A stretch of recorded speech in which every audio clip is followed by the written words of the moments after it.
Saya titiplah kepada khususnya kepada pemimpin negara ini. Ya. Calon-calon pemimpin ke depan ini ya. Tiga capres. Tiga capres. Anies Baswedan. Duduk jebret, panggil. Menteri Hukum dan atau Dirjen Lapas. Berapa daftar hukuman mati? 104. Panggil Jaksa Agung selaku eksekutor. Kenapa nggak diskusi? Ada masalah apa ini? Kan gitu. Ya kan? Kalau di Cina, di Malaysia dulu ngeri tuh Mas. Jadi Cina itu dibarisin, diberondong, selesai. Nggak ada tuh narkoba.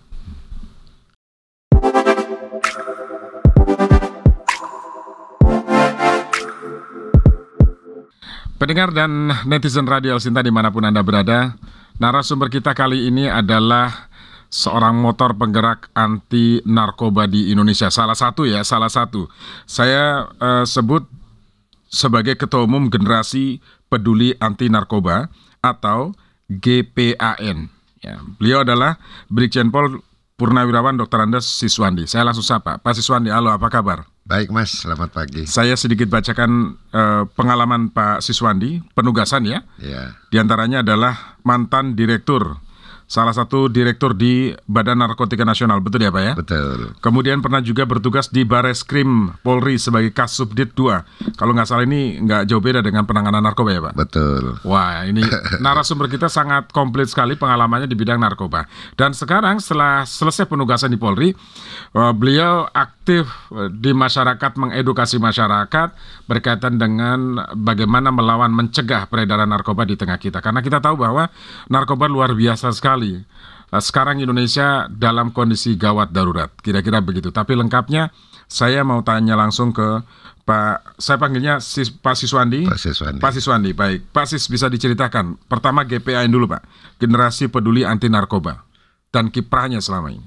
Jadi selama saya bertugas di Badan Narkotik Nasional, di sana ada peran serta masyarakat. Kita mendirikan namanya Generasi Peduli Anti Narkoba. Waktu itu 2015, ya, ketuanya Dr. Bob Hasan SH.MH. Berkiprah kami dukung dari Badan Narkotik Nasional. Kebetulan jabatan saya waktu itu adalah Direktur Peran Serta Masyarakat. Peran serta masyarakat. Jadi kita mengambil bersentuhan langsung dengan masyarakat. Ya. Bahkan waktu itu saya masih ingat ada 54 waktu itu ya Mas ya, anti narkoba. Jadi inilah Ormas Anti Narkoba. Ormas Anti Narkoba. Nah, saya sandingkan kepada Kepala BNN ya, Komjen Anang Iskandar, kita bikin satu wadah. Namanya Forum Organisasi Kemasyarakat Anti Narkotika. Ya, jadi disatukan. POKAN namanya. Jadi setiap organisasi anti narkoba itu perwakilan satu-satu. Saya dari GPAN juga mengirimkan adalah waksekjen saya di POKAN. Itu satu-satunya organisasi yang dilantik oleh Kepala BNN. Namanya POKAN ketika itu. Karena terlalu banyak ini penggiat anti narkoba. Jadi kalau BNN itu mau koordinasi, mau memperankan organisasi anti narkoba, udah ke POKAN aja cukup. Nanti POKAN yang membagi ke organisasi lain. Nah, visi misi GPAN nggak banyak. Visi misinya saya satu aja: mencari, menemukan, mengajak para penyalahguna dan pecandu narkotika yang mau berobat, ya, baik rehabilitasi maupun sosial, melalui GPAN itu secara gratis. Wah, ini itu visi misi kita. Visi misinya ya. Oke. Setelah kita jadi purna, kebetulan saya lawyer, ya, jadi ketua lawyer Jakarta Merah Putih. Bagi yang ingin perlindungan hukum, bantuan hukum, pakai kita juga. Tapi dengan catatan, bukan pengedar bandar, hanya terbatas penyalahguna dan pecandu narkotika. Artinya korban di situ. Itu yang kita bela. Kalau dia dikriminalisasi secara hukum gitu. Artinya mereka dapat bantuan gratis, hukum gratis dari GPAN itu. Kita gratis, kita dampingin dari mulai pemeriksaan, asesmen, ya, sampai apa. Tentu kita juga berdasarkan hukum juga. Ada ketentuannya di sana, surat edaran Mahkamah Agung, ada kriterianya, itu kita dampingin. Ya. Nah, Pak Siswandi, kalau bicara soal narkoba, peredaran narkoba di tengah masyarakat, ini kan sudah sangat mengkhawatirkan, Pak. Iya. Dulu Kepala BNN Pak Buas ketika itu dia sampaikan tidak ada satu kabupaten, kota, kecamatan, kelurahan, bahkan desa yang nggak ada narkoba, pasti ada narkobanya. Betul. Nah ini kan sudah sangat mengkhawatirkan Pak. Saya nggak tahu apa tujuan mereka membanjiri Indonesia dengan narkoba. Nah, Pak Siswandi sangat tahu betul sebetulnya apa yang terjadi Pak Sis. Jadi saya waktu tugas di narkoba di Barreskrim itu 16 negara saya sudah kelilingin, baik studi Bandung, studi banding, kasus, seminar dan sebagainya. Pengalaman itu menunjukkan bahwa tidak ada negara satu pun yang mendeklarasikan negaranya bersih narkoba. Seluruh negara itu? Berarti? Seluruh negara modus operandinya 40% sama. 60% itu lebih hebat Indonesia. Maksudnya lebih hebat Indonesia, lebih canggih di sini? Lebih canggih di sini. Contoh, dulu kita ungkap di bandara itu ada Al-Quran, kitab suci kita, di dalamnya narkoba. Di dalamnya narkoba? Oke. Ada batu nisan, yang untuk makam itu. Di dalamnya juga dicor narkoba.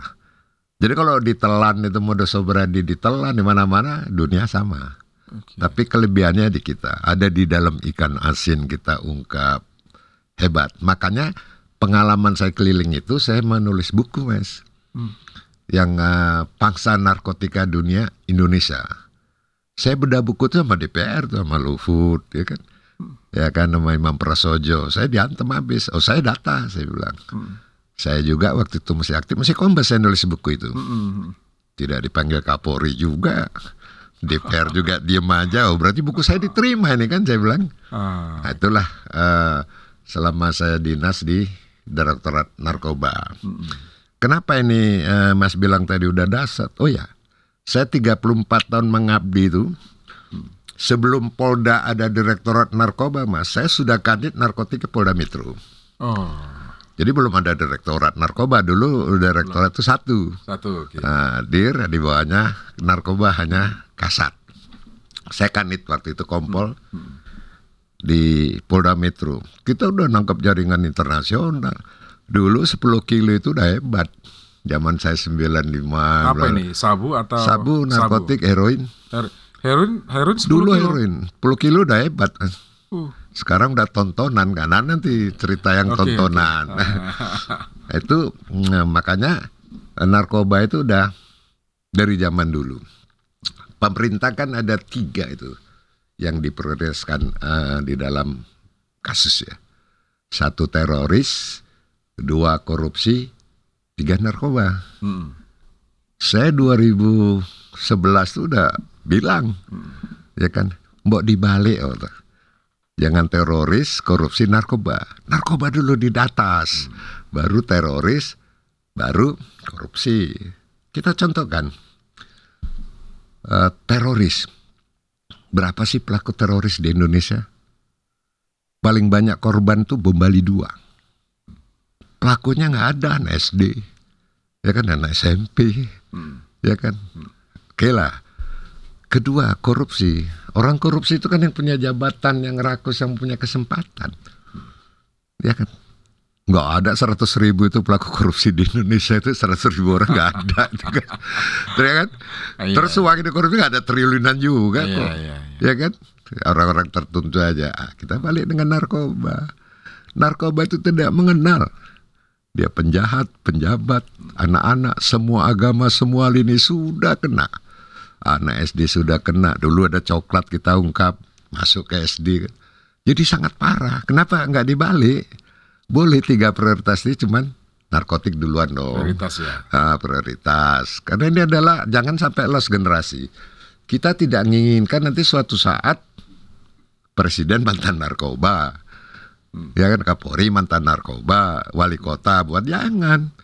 Ini kalau ini terus menerus Mas, ngeri, sangat ngeri kalau narkoba itu.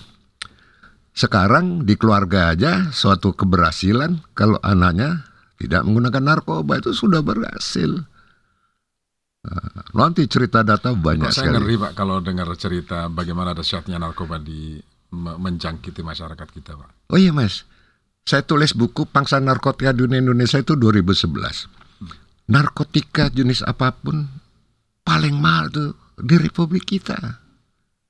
Di Republik kita, Mas. Jadi berapapun harganya pasti dibeli dan pasti dibeli, habis. pasti beli. Berapapun yang masuk itu pasti habis. Pasti habis karena pangsa kita ya kan nambah terus.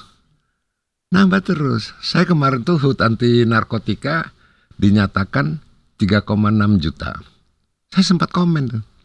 Salah nggak itu? Jangan-jangan nggak ada komanya itu 36 juta sampai saya kelakarin gitu. 3,6 prevalensi. 5 tahun yang lalu saja kalau nggak salah 6 jutaan. 4,2 6 juta turun lah keberhasilan prevalensi. Tapi saya nggak yakin. Saya pernah seminar berdebat sama masyarakat. Saya tanya sama mereka. Coba sama pengen tahu Bapak ya lurah lingkungannya aja 100 meter 200 meter. Dengar nggak cerita tentang narkoba? Banyak kata Pak. Itu anak tetangga saya pakai, itu kemarin ditangkap ini gitu. Dan satu Mas, kenapa menjanjikan menggiurkan itu? Kadang-kadang media juga salah. Penjabatnya juga kadang-kadang salah. Yang disebut angkanya. Yang disebut saya berhasil mengungkap mengagalkan narkotika dengan sekian miliar kata. Kerugian negara. Kerugian negara. Negara nggak rugi Mas, orang nyeludup narkoba. Yang rugi masyarakat. Iya, karena nggak bayar pajak. Kalau orang nyeludup elektronik, itu rugi negara. Narkoba nggak bayar pajak kok rugi negara. Iya. Yang diselamatkan. Kalau mindsetnya harus dirubah, penjabatnya ya kan harus dirubah. Penjabat Direktorat Narkoba ngomongnya mincela-minceli. Jadi harusnya ketika mereka berhasil mengungkap penyelundupan bukan bahagia karena berhasil mengungkap, harusnya sedih. Yang diselamatkan. Ya. Saya ngungkap 10 kilogram, 1 gram pemula 5 orang kali 10 kilogram kali. Ya, berarti 50.000 orang yang saya selamatkan. Ini yang harus diinikan. Ayo lawan. Tapi kalau dia bilang wah sekian miliar sebenarnya, tadinya orang hebat menyelundup barang lain, untungnya sedikit gitu, nyeludup narkoba ini untungnya banyak, beralih dia. Kita ini hebat. Ingat Presiden Susilo Bambang Yudhoyono gitu meresmikan bandara Kuala Namu di Medan, belum seminggu Mas masuk barang. Tes barang itu. Coba ini kan tes bandara baru diresmikan. Nah, belum namanya pelabuhan tikus. Makanya sangat dahsyat, sangat ngeri. Gitu loh. Pertanyaannya kita sanggup nggak Pak sebetulnya mencegah? Harusnya sanggup. Terlalu komitmen pemerintah, penjabat negara yang kompeten, ya kan? Jangan ragu-ragu. Bangga hukuman mati terhadap narkoba nggak ada, Mas. Nggak ada hebatnya hukuman mati itu. Di dunia itu yang hukuman mati bisa berulang kali itu ada di Indonesia, mati bisa 3 kali. Di luar negeri mati mas sekali. Kita bisa 3 kali mati. Ya? Contoh, kita ungkap ini. Freddy Budiman kita ungkap di Barreskrim hukuman mati, ya kan? Berjalan berapa bulan, ketangkap lagi BNN, vonis lagi hukuman mati. Ketiga, buat pabrik di lapas, hukuman mati, baru dieksekusi. Jadi sama dengan Cikande, saya ketua tim penyidik Cikande itu. Yang bertonton itu. Tonton di pabrik di Banten itu kan. Itu hukuman mati semua mas. Alhamdulillah. Sampai hari ini gak mati-mati mas. Jangan-jangan kita penjabatnya yang ngungkap mati duluan. Ini hebatnya negeri kita ini. Apa penyebabnya gak dieksekusi? Apa duitnya banyak atau gimana? Itu dia. Padahal kita mas Undang-Undang 35 2009 itu tentang narkotika. Ya, itu yang sempurna loh mas. Berlaku hukum maksimal, berlaku hukum minimal. Maksimal hukuman mati, ya kan minimal ada 4 tahun. Hidup harusnya. 4 tahun kan? Betul. Ada hukuman rehabilitasi, ini panjang. Tapi nggak ada ini kan. Tadi pagi saya WA salah satu penjabat, saya minta, coba saya minta dong narapidana di lapas berapa per kapasitas. Alhamdulillah sebelum nyampe ke sini ke Helsinki ini dapat ya. Kenyataan over kapasitas itu 94%. 94% ya, kapasitas dari 100%. Berarti kalau tahanan itu maksimal 100.000 itu 200.000 lebih. Jadi kalau tidur dia berdiri. Nah, itu dia. Di dalam tuh tidur berdiri. Sekali-sekali survei lah di lapas. Mana yang enak, mana yang nggak enak. Oh, jadi ada yang enak Pak maksudnya? Enak. Ada yang enak? Ada yang enak. Yang enak itu yang kayak apa Pak? Ya, yang enak itu ya yang berlima berenam. Ada uangnya dong berarti Pak? Itu malam-malam. Oke, jadi itulah kondisi real bagaimana narkoba di Indonesia dan problem dalam pemberantasannya. Ada dua persoalan penting berarti. Saya nggak tahu apakah ini dualisme atau apa, karena kita punya Badan Narkotika Nasional, kemudian kita juga punya Barreskrim, ada Dir 4 yang menangani itu. Itu gimana Pak selama ini? Bapak kan ada di dua tempat itu, di BNN dan juga di Barreskrim. Kalau kita kan pelaksana pelaku di lapangan, jadi tahu lah. Jadi kalau kita itu istilahnya ada ngungkap dari Direktorat Narkoba Barreskrim Polri, kebetulan saya Kasubdit 2 dulu, kelihatannya kalau udah nyampe kilo-kiloan, ratusan kilo itu Badan Narkotika Nasional langsung wah itu sebelah itu muka besar, ayo gini-gini, semacam persaingan bagus untuk prestasi ya. Saya rasa setuju. Tapi apakah ada rutinitas 3 bulan sekali, 6 bulan sekali, setahun sekali yang agenda rapat antara Badan Narkotika Nasional dengan Barreskrim Polri, saya Direktorat Narkoba, tukar menukar informasi supaya nggak tumbang tindih. Ini pernah kita ngungkap loh Mas, di salah satu rumah ada mobil, kita udah mau grebek ini, maju mundur karena ada gantungan. Gantungan maksudnya? Gantungan peneng yang ada kartu BNN gitu loh. Oh. Jadi kita telusurin, siapa ini orang BNN ini yang punya mobil ini? Kenyataannya mafia itu bukan orang BNN.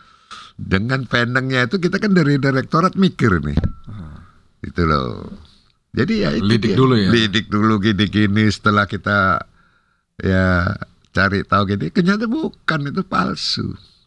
Ini yang saya takutkan dimanfaatkan oleh masyarakat. Gitu loh. Jadi sinergitas itu. Dan dulu Mas, saya masih aktif itu zaman AKBP ya. Itu ada BINLU. Penyuluhan tentang narkoba. Di bawah Binmas. Binmas di apa Barreskrim? Tiap-tiap Polda. Oke, tiap-tiap. Nah, itu BINLU itu sekarang dihapuskan. Sedangkan di Barreskrim, di Direktorat Narkoba itu tidak ada penyuluhan-penyuluhan. Dia represif terus. Kan itu di Barreskrim tuh direktur, wakil direktur, Kasubdit. Kasubdit itu ada 5. Kasubdit 1 itu tentang narkotika, Kasubdit 2 psikotropika, Kasubdit 3 berbahaya, obat berbahaya, Kasubdit prekursor, dan Kasubdit 5 aset. Saya kebetulan Kasubdit 2-nya.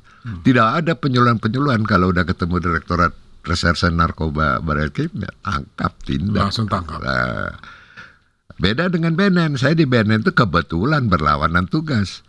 Saya Direktur Peran Serta Masyarakat, menyampaikan pesan agar masyarakat bangkit lawan narkoba. Jangan sampai kamu ditangkap, ayo lawan. Gitu loh. Nah, kebetulan represifnya juga ada ya di BNN. Sebenarnya di BNN itu lengkap. Ada direktur deputi pemberdayaan, peran serta, banyak sudah lengkap. Cuman kan begini Mas, ini kejadian. Sewaktu Pak Anang kepala BNN itu membuat perintah jajaran BNNP bahwa penyalahguna pecandu narkoba jangan kamu tahan, semua rehabilitasi rehab semua. Ya mau rehab nanti rehab medis, rehab sosial itu tergantung hasil asesmen. Barreskrim hari itu kelihatannya ogah-ogahan. Jadi BNN punya begitu kebijakan. Kalau BNN Pak Anang, Barreskrim Pak Buas. Wah, habis tangkap aja penyalahguna pecandu semua. Berbalik. Suatu saat Pak Anang jadi Kabar Reskrim, Pak Buas jadi kepala BNN. Saya di Barreskrim juga ikut Pak Anang kan. Pak Dir waktu itu. Barreskrim memerintahkan kepada jajarannya Polri, Direktur Narkoba se-Indonesia, penyalahguna dan pecandu narkoba jangan dipenjarain, rehab.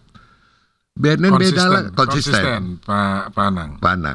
BNN beda lagi. Iya kan? Yang dibilang masuk apa buaya lah, ini nggak ada, dihantam terus. Bahkan anggaran DBN waktu itu di peran serta dikurangin, dibesarkan, diberantas. Jadi nggak sejalan lagi. Padang masih ada itu, bisa diterima. Jadi DBN ngambil kebijaksanaan, tidak mungkin ini nama Bareskrim, gitu jadi kabar Bareskrim, itu kejadian. Jadi di lapangan juga akhirnya kejadian juga Pak ya. Kejadian juga. Saling ngunci. Mana yang paling besar ngungkapnya? Iya. Ketika BNN mengungkap misalnya 1 kintal misalnya, Bareskrim lebih kebakaran jenggot. Kebakaran jenggot. Wah, nanti Bareskrim lagi ngungkap lebih besar lagi, mungkin nanti kebakaran. Jadi begitu lagi. Kalau itu persaingan itu saya rasa bagus. Iya. Tapi kan masyarakat bingung Pak. Ini kenapa kok seakan ada apa ya? Ada persaingan antara BNN dan Bareskrim khususnya di Rempang. Kan harusnya tadi yang Pak Sis sampaikan, sinergi bareng-bareng, harusnya begitu. Kan pertukar informasi, kerja bersama, jadi tuntas gitu loh Pak. Memang di mata masyarakat penilaiannya begitu, ada persaingan antara BNN dan Bareskrim. Tapi jalur intel kan kita nggak tahu deh, karena di BNN juga ada intelnya kan, di Bareskrim juga ada intelnya. Tapi kan bukan di Direktorat Narkoba. Kalau sebagai informasi antara intel ke intel kan, saya nggak tahu. Yang jelas saya di sana itu selama saya di Bareskrim sama BNN itu nggak pernah saling tukar-menukar informasi yang jelas, saling mendem karena mau diungkap. Iya. Oke, Pak, sepanjang Pak Siswandi bertugas di Polri, di Bareskrim dan juga di BNN, paling banyak ketika itu berapa ini Pak ton yang masuk ke Indonesia?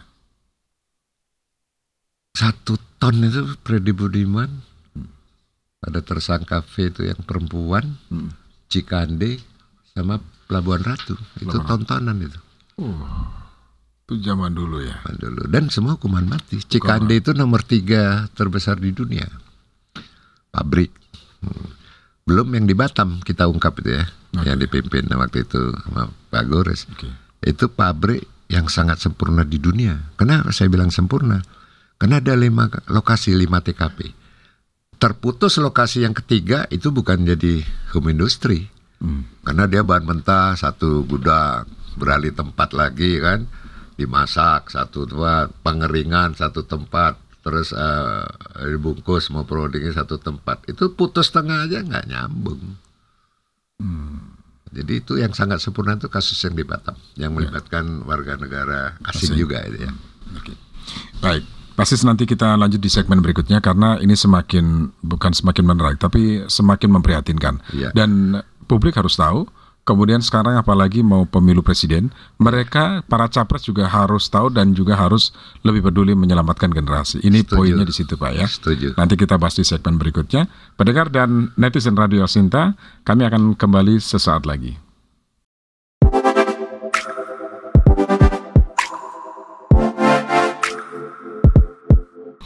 Pendengar dan netizen Radio Sinta, terima kasih Anda masih bersama kami. Kita lanjutkan wawancara bersama Ketua Umum Generasi Peduli Anti Narkoba GPAN, Brigjen Pol Purnawirawan Dr. Andes Siswandi.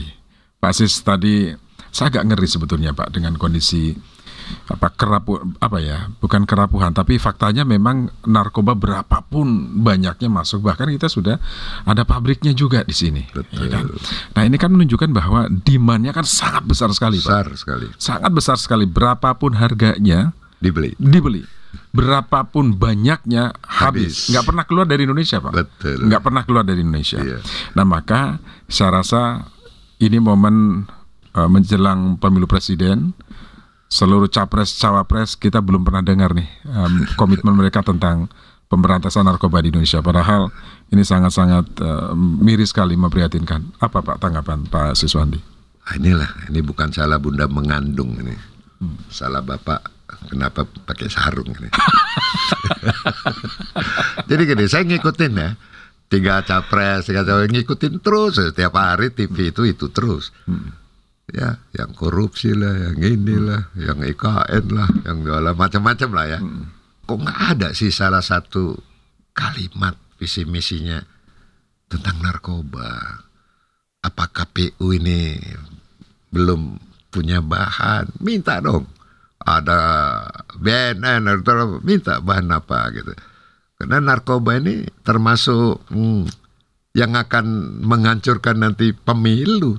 Kalau semua nanti diracuni sama narkoba kan, mau nusuk kanan jadi kiri, mau nusuk kiri jadi kanan kan gitu. Sangat-sangat bahaya. Nah saya harapkan ini 3 capres ini yang mudah-mudahan dengarlah tim suksesnya itu.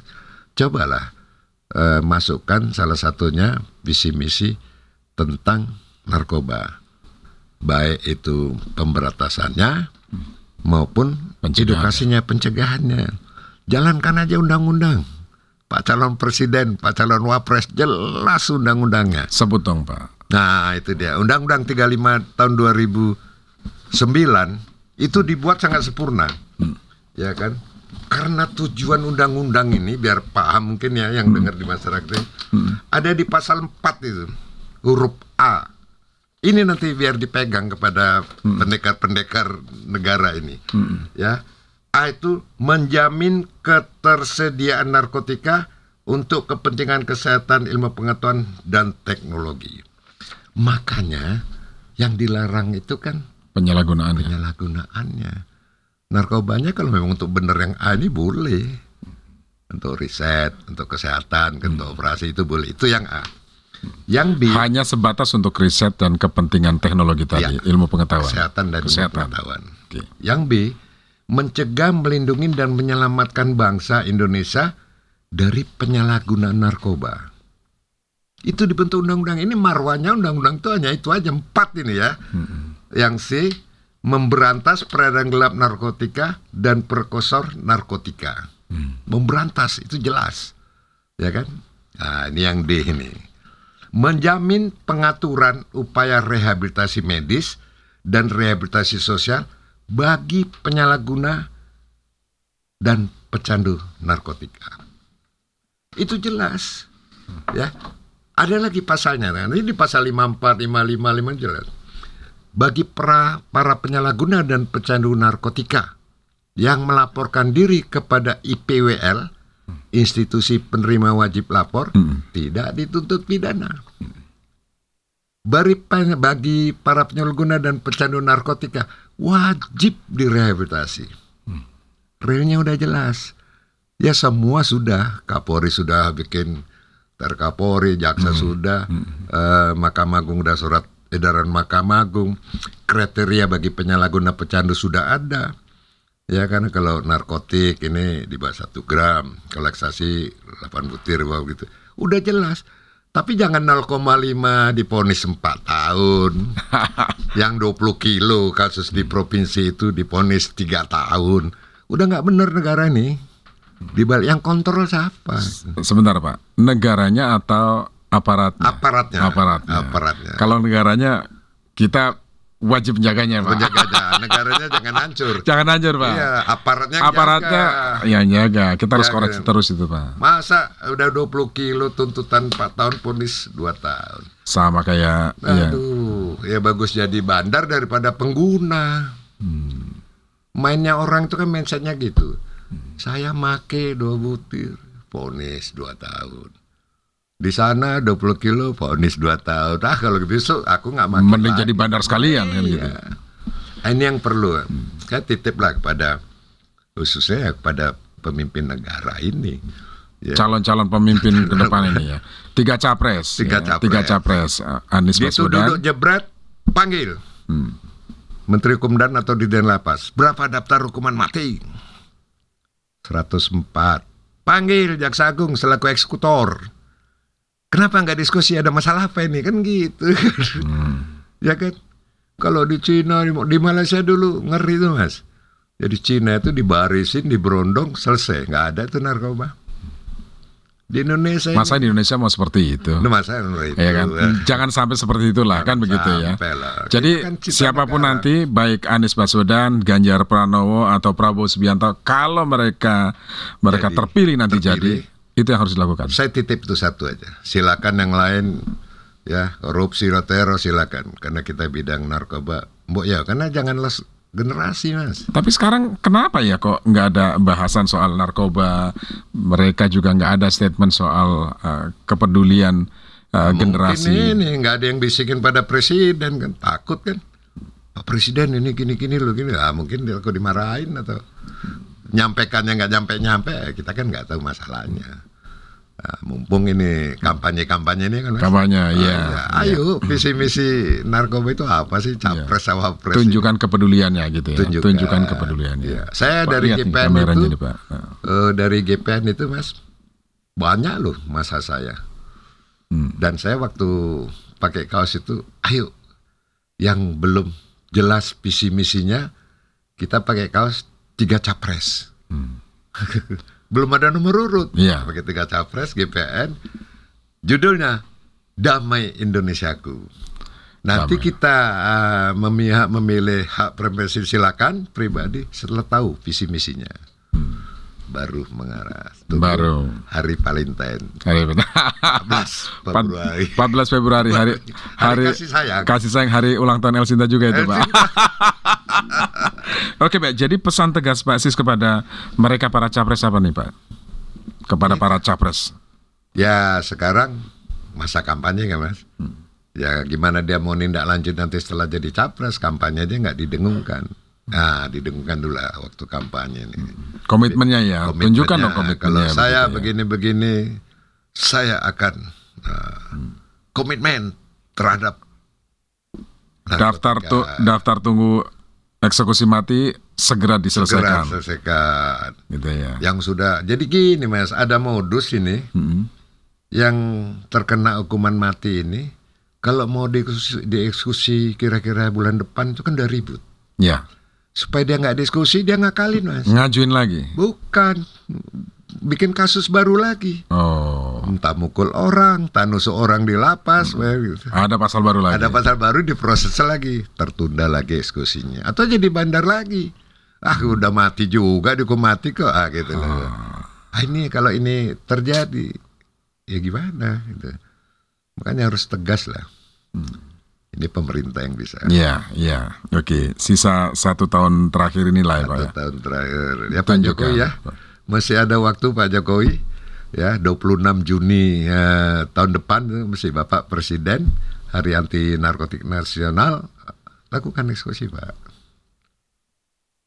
Mantap. Nah, ini mumpung Bapak kan juga keluarga Polri ya, keluarga besar Polri. Ini terkait dengan Pilpres nih, Pak. Terkait dengan Pilpres, ada isu yang kurang sedap yang juga berujung kemarin pelaporan terhadap salah seorang juru bicara tim pemenangan karena dianggap Polri tidak netral. Pertama, kedua ada pembelahan di Polri. Kira-kira begitu. Nah, sebagai keluarga besar Polri, Purnawirawan Polri, apa yang ingin Bapak sampaikan? Kalau rilisnya Kapolri jelas ya. Kemarin itu saya lihat Wakapolri. Kepada semua aparat ya kan harus menjaga terhadap kelangsungan pemilu. Netralitas itu dijaga. Bahkan dia bilang laporkan kepada saya kalau ada oknum yang menyalahkan tugaskan. Itu satu. Kemudian mereka juga jelas memerintahkan seluruh pejabat Polda untuk netralisir. Nah sekarang kan masalahnya oknum nih. Oknum mungkin senioritas dia mantan Polri, ya bisa bintang 2, bisa bintang 3, nyalek pula kan, salah satu megang partai. Ya tentu tanpa diperintah mungkin loyalitas di bawah itu mesti ada. Itu nggak usah diperintah, loyalitas mesti ada. Contoh aja saya pelakunya. Saya Purnawirawan menyalonkan salah satu wali kota. Ya, saya dulu Kapolres di sana mudanya itu. Itu anggota yang di Cirebon. Di Cirebon. Ya, waktunya itu nggak usah diperintah. Dia udah jalan sendiri. Saya dukung mantan Kapolres saya, itu udah otomatis. Yang penting dia tidak provokasi, tidak mengajak orang dengan menjelek-jelekan orang lain. Itu yang nggak boleh. Saya rasa udah jelas lah kalau itu Kapolri. Cuman masalahnya oknum. Ini yang ada tim kampanye yang diperiksa, katanya diperiksa di Krimsus. Terus kemarin saya ke Medan, ada yang kata menurunkan spanduk, kenyataannya bukan polisi, Satpol PP. Jadi propaganda ini yang harus kita hati-hati. Jangan dipropagandakan mendiskreditkan aparat, khususnya Polri yang kita cintain. Sebenarnya itu mungkin ada oknum atau tidak ada. Nah, itu yang kita sesalkan. Ya. Oke. Jadi yang jelas masyarakat jangan terprovokasi. Karena belum tentu dia adalah oknum Polri. Kira-kira begitu ya. Ataupun dia itu hanya oknum. Tidak mungkin dia membawa institusi. Ya kan, karena Kapolri jelas ya melakukan tindakan jelas apabila ada aparat yang menyalahgunakan kewenangan. Netralisir selalu. Dia udah ngumpulkan semua Kapolres Indonesia, udah Kapolda, udah di briefingin. Itu masalah. Nah, masalah saya mantan Polri, ya dikatakan sekarang PP Polri lah. Ya. Nah, PP Polri kebetulan kita nggak pengurus, tapi PP Polri itu saya lihat sangat bijak. Karena Ketua PP Polri, mantan Kapolri, Jenderal Bambang Indarso itu mengeluarkan surat edaran. Ya, surat edaran nomor 02/11/2023 PP Polri. Itu yang ditandatanganin, yang dikeluarkan belum lama itu. Dikeluarkan 22 November, kan baru itu. Baru sekali. Di sana jelas setiap purnawirawan Polri yang terlibat anggota Polri boleh kok bebas mencalonkan apa saja, tapi jangan membawa atribut PP Polri. Itu yang ini kan. Nah, itu boleh, itu bijak. Saya lihat tuh betul-betulnya banyak kali tidak diizinkan melakukan pemasangan atribut partai politik dan atau foto-foto peserta pileg, pilkada, pilpres di kantor maupun fasilitas resmi lainnya milik PP Polri. Nah, itu jelas kan. Garisnya itu jelas. Ya, artinya secara organisasi janganlah digunakan. Tapi pribadi silakan karena sudah kembali ke masyarakat sebagai sipil biasa kan, sipil begitu biasa, ya. Boleh. Oke, baik. Bapak sudah banyak sekali memberikan insight bagaimana pertama soal narkoba, kemudian kedua soal kepedulian para capres terhadap keberlangsungan generasi muda dari bahaya anti narkoba ini perlu penegasan. Yang ketiga tadi pesan kepada Presiden, masih ada waktu 26 Juni nanti, kan begitu ya Pak? Ya. Nah sekarang terakhir pesan kepada masyarakat, jangan sampai ketika anggota keluarganya terkena baru mereka panik. Kepedulian bisa dimulai dari sekarang, kan begitu Pak? Silakan Pak pesannya Pak. Kepada masyarakat semua yang dengar saya, yang menonton saya, satu, jangan coba-coba keluarga Anda menggunakan narkoba dengan alasan apapun. Mau coba-coba, mau kepaksa, apapun, ya kan? Anda akan sengsara dunia dan akhirat. Yang prinsip, Anda boleh sekarang masa bodoh, tidak peduli dengan lingkungan tentang narkoba, tapi suatu saat keluarga Anda, anak Anda kena narkoba, Anda akan sengsara dunia akhirat dan menjadi ATM orang. Tanya kepada orang yang sudah kena kasus narkoba. Nggak ada pilihan lain. Kalau Anda kena narkoba, pilihan hidup Anda itu hanya 3. Rehabilitasi bagi para penyalahguna dan pecandu narkotika, penjara bagi yang ketangkap aparat BNN maupun Bareskrim Polri dari narkoba, ya, mati karena sakau, mati karena edik, atau mati karena hukuman mati. Maka pilihlah hidup yang keempat, hidup sehat bersih tanpa narkoba. Baik. Pak Siswandi, terima kasih sudah bersama kami, sudah meluangkan waktu mampir di studio podcast El Sinta. Semoga yang kita perbincangan ini bermanfaat dan ini bisa menjadi pengingat kita semua. Amin. Bahwa narkoba adalah bahaya yang nyata. Bahaya bagi masyarakat generasi muda. Baik. Terima kasih Pak Sis, sampai jumpa Pak Sis. Terima kasih Mas, selamat siang. Pendengar dan netizen Radio El Sinta, demikian tadi Brigjen Pol Purnawirawan Dr. Andes Siswandi, Ketua Umum Generasi Peduli Anti Narkoba atau GPAN. Saya sudah kita berjumpa kembali dengan narasumber yang berbeda pada kesempatan yang lain. Sampai jumpa.